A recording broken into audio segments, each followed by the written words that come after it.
તો આજે બજારની વીકલી એક્સપાયરી અને વીકલી એક્સપાયરીના દિવસે નિફ્ટીમાં આજે તમને ખાસા એવા ઉતાર ચઢાવ સાથે કારોબાર જોવા મળ્યો। દિવસના અંતે બજારો મિશ્ર બંધ થયા છે। ખાસ કરીને નિફ્ટીમાં આજે તમને 25,900ના પણ ઉપરમાં લેવલ જોવા મળ્યા, નીચેમાં 25,600 સુધી પણ બજાર ગયું, પરંતુ દિવસના અંતે 5%નો ઘટાડો નિફ્ટીમાં અને સેન્સેક્સમાં પણ ઓલમોસ્ટ 5%થી થોડો વધારેનો ઘટાડો આવ્યો।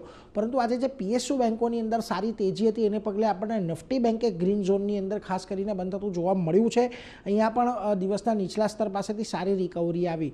વાત કરીએ મિડકેપ સ્મોલ કેપની, તો મિડકેપમાં પણ આજે એક સમયે મોટો ઘટાડો હતો, પરંતુ ત્યાંથી એક રિકવરી આવતી દેખાય અને માત્ર 5%ના ઘટાડા સાથે મિડકેપ બંધ થયું। સ્મોલ કેપમાં પણ દિવસના નીચલા સ્તરેથી રિકવરી આવીને લગભગ 0.5%ની તેજી સાથે આપણને ક્લોઝિંગ આવતું જોવા મળ્યું છે।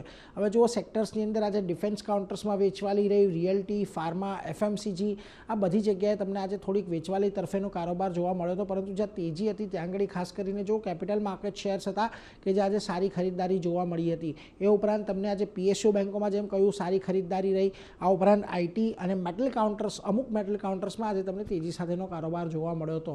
વાત કરી લઈએ નિફ્ટીની, તો જુઓ Trent, L&T, doctor Reddy's, Indigo આ બધા સ્ટોક એવા રહ્યા કે જ્યાં આગળ આજે તમને એક મોટી વેચવાલી આવતી જોવા મળી। ઓએનજીસી, ઇટર્નલ, ટેક મહિન્દ્રા અને હિન્ડાલ્કો જેવા કાઉન્ટરની અંદર આજે તમને તેજી આવી। ખાસ કરીને વાત કરી લો મિડકેપના ફ્રન્ટ પરથી, તો Dixon Tech, Vodafone, U small finance, Godrej property આ બધી જગ્યાએ આજે એક મોટું દબાણ હતું, પરંતુ જ્યાં તમને ખરીદદારી જોવા મળી ત્યાં ખાસ કરીને તમને Oil India, Motilal Oswal, Godfrey Phillips અને એમએનએમ ફાઇનાન્સનો સમાવેશ થાય છે। હવે જુઓ આપણે સવારે પણ ચર્ચા કરી હતી કે 25,400થી લઈને 26,000ની રેન્જ હવે આપણને થતી જોવા મળી છે। અહીંયા ખાસ કરીને આપણને 25,900 પાસે એક રેઝિસ્ટન્સ છે, એટલે ખાસ આ રેન્જની અંદર બજાર આપણને કામકાજ કરતું દેખાય એવી અત્યારે તો એક અપેક્ષા બનતી દેખાઈ રહી છે।